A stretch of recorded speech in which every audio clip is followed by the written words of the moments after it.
So Samsung Galaxy Note 10 Plus अहिलेको one of the best smartphones. So एक सेन्टेन्समा भन्नु पर्दा चाहिँ यो ठुलो फोन हो हैन जसमा चाहिँ सबै कुरा दामी छ. That's it, सक्यो रिभ्यू. वेल डिटेल रिभ्यूको लागि चाहिँ स्टिक विथ अस. तर त्यो भन्दा अगाडि चाहिँ हाम्रो यस्तै भिडियोजहरुको लागि चाहिँ हाम्रो YouTube च्यानल सब्स्क्राइब गर्नु होला. र त्यहाँबाट त्यो बेल आइकन पनि थिच्नु होला so that you get instant notifications हामीले भिडियो अपलोड गर्ने बित्तिकै. So moving back to the Note 10 Plus यो चाहिँ ठुलो छ हैन मैले अघि भने जस्तै र डायगोनली नै ठुलो भएको कारणले चाहिँ एक हातमा युज गर्न चाहिँ इट्स अलमोस्ट इम्पोसिबल नै भनौं हैन र पकेट सानो छ भने पनि पकेटमा राख्दाखेरि चाहिँ अलि अप्ठ्यारो फिल हुन्छ. So not the phone for you if you wear tight jeans.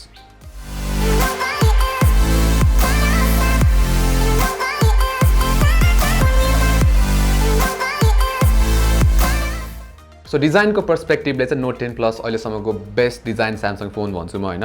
Well अब सबै फोनहरु उस्तै हो ग्लास र मेटलको स्यामिस तर नोट 10 चाहिँ सुपर क्लीन देखिन्छ नोट 9 S10 हरु भन्दा चाहिँ.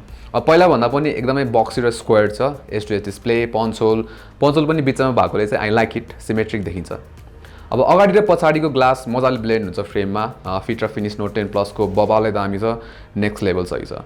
अब फुल IP68 वाटर रेजिस्टेन्स पनि छ as expected. S2S corner to corner display slide camera bump छ तर नथिङ मेजर. बटममा USB type C speaker micro S pen र टपमा चाहिँ सिम स्लट सेकेन्ड स्पिकर र माइक फर कल्सहरु. तर के छैन भन्दाखेरि 3.5 मिलिमिटर हेडफोन ज्याक चाहिँ छैन यसमा. सो अब म चाहिँ अलरेडी टाइप C इयरफोन र वायरलेस इयरफोन युज गर्छु. सो मलाई चाहिँ यो खासै ठुलो इस्यु भएन हैन. र आई थिंक अब चाहिँ इट्स टाइम मान्छेहरु चाहिँ अब वायरलेस हेडफोन्सतिर स्विच हुनुपर्छ हैन because you know just move on because 3.5 millimetre headphone jack is your ex and it's not coming back. Well यो वान अफ द चेन्जेस थियो र अर्को चेन्ज चाहिँ बटन लेआउटमा छ. सो सबै बटन्सहरु चाहिँ लेफ्ट साइडमा भोल्युम बटन र power button dedicated Bixby button चाहिँ छैन thank God which is nice.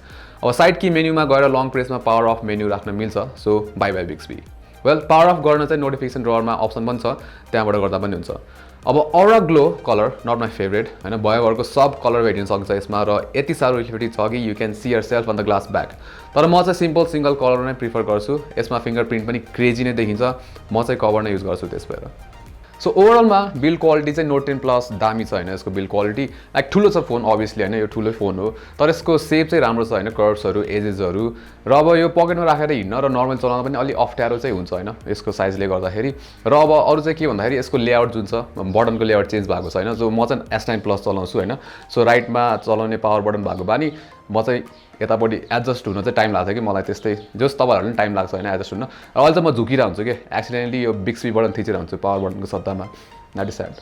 So अब नेक्स्ट डिस्प्ले. अब डिस्प्ले त दामी छ 1440p AMOLED S2S corner to corner एकदमै ब्राइट पनि छ र कलर पनि भन्नै पर्दैन दामी छ यसको हैन र एकदमै थोरै बेजल्स. वेल पंच होल चाहिँ अझै छ त्यहाँ हैन तर this is the best display हैन. तर मैले सोचेको जस्तो चाहिँ छैन किन भन्दाखेरि चाहिँ 90 हर्ट्ज डिस्प्ले हुन्छ भनेर होप गरिरहेको थिएँ तर नो स्यामसङले 90 हर्ट्ज डिस्प्ले चाहिँ इन्क्लुड गरेन यसपालि.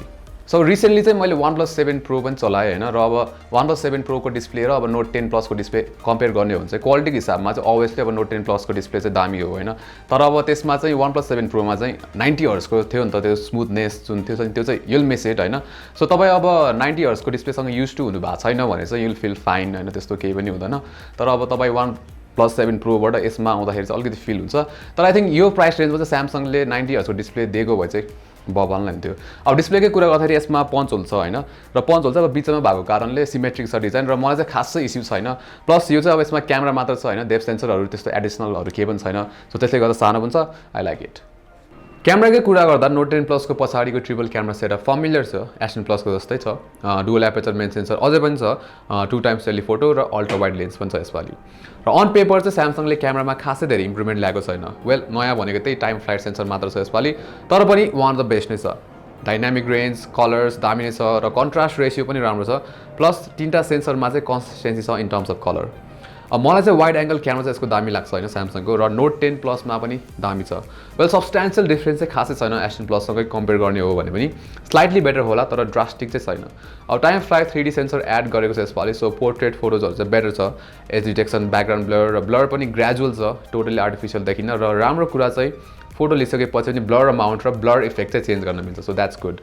अब इम्प्रुभमेन्टकै अरु कुरा गर्दाखेरि डेडिकेटेड नाइट मोड र something to note S10 Plus मा फर्स्ट अपडेटमा आउँदाखेरि नाइट मोड चाहिँ खासै इम्प्रेसिभ थिएन तर पछि चाहिँ राम्रो भएको थियो आफ्टर द अपडेट हैन र Note 10 Plus मा चाहिँ दामी नै छ अहिले पनि.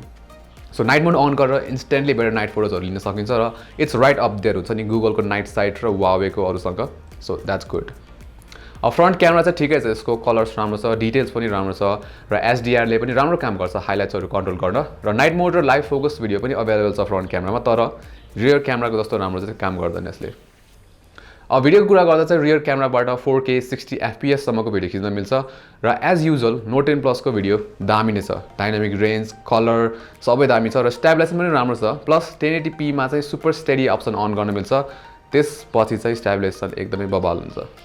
सो अब battery life, so Samsung galaxy note 10 प्लसमा चाहिँ 4300 mAh को ब्याट्री छ र यसको ब्याट्री लाइफ चाहिँ दामी नै छ, तर नट त्यस्तो एकदमै खतरा हुन्छ नि, अलमोस्ट खतरा तर नट, किनभने एभरेजमा चाहिँ यसले अब त्यस्तै मोर देन डे को ब्याट्री लाइफ दिन्छ होइन, र एभरेजमा स्क्रिन अन टाइम पनि त्यस्तै 4.5 आवर्सको छ, जुन चाहिँ एभरेज नै हो होइन यसको क्यापेसिटीको हिसाबले चाहिँ। तर मैले म्याक्सिमम स्क्रिन अन टाइम पाएको भने चाहिँ अलमोस्ट 6 आवर्स, त्यस्तै 5 hours 50 minutes जतिको थियो र त्यतिखेर चाहिँ मैले नेटफ्लिक्स वाइल्ड चलाएको थिएँ त्यस्तै 4.5 hours जति र इन्स्टाग्राम पनि मोर देन आवर्स जति चलाएको थिएँ होइन।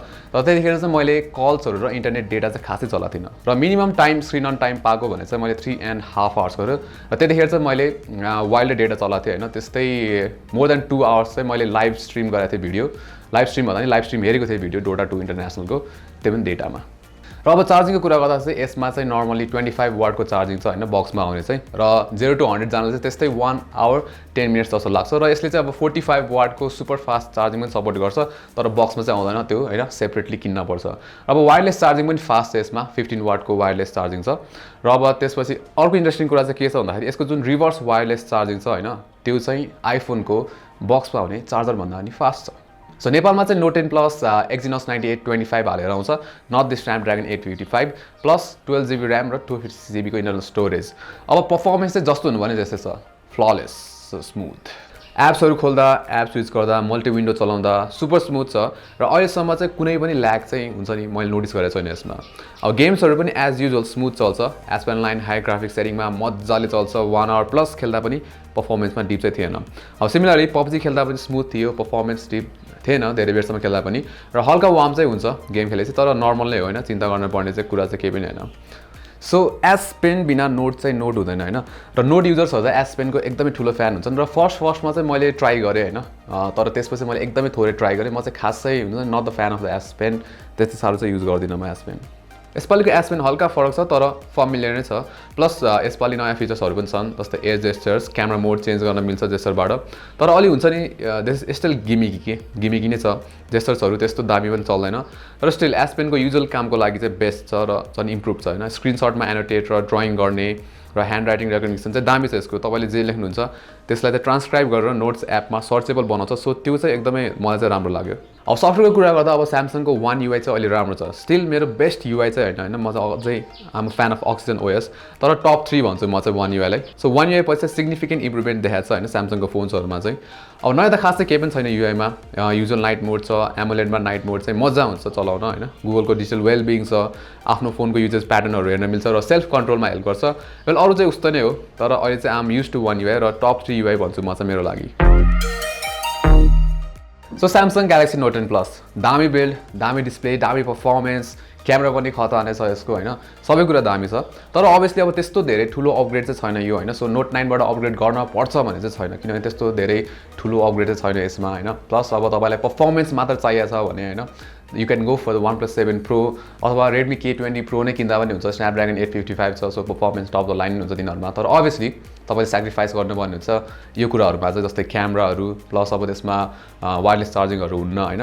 अब नोट लाइनअपमा नि अहिले नयाँ नोट लाइनअपमा तपाईँ नोट 10 मात्र पनि किन्न सक्नुहुन्छ, तपाईँलाई नोट 10 प्लसको साइज अलिक ठुलो लाग्यो भने चाहिँ you can go for the note 10 होइन, साइज ठिकको छ त्यसको, तर अब त्यसमा चाहिँ तपाईँले 45 वाटको फास्ट चार्जिङ र अब डिस्प्ले पनि त्यसमा 1080p मा त छ होइन, सो त्यस्तो कुराहरू चाहिँ सेक्रिफाइस गर्नुपर्ने हुन्छ, तर still note 10 plus best smartphone, पैसा छ भने फाल्नुहोस्।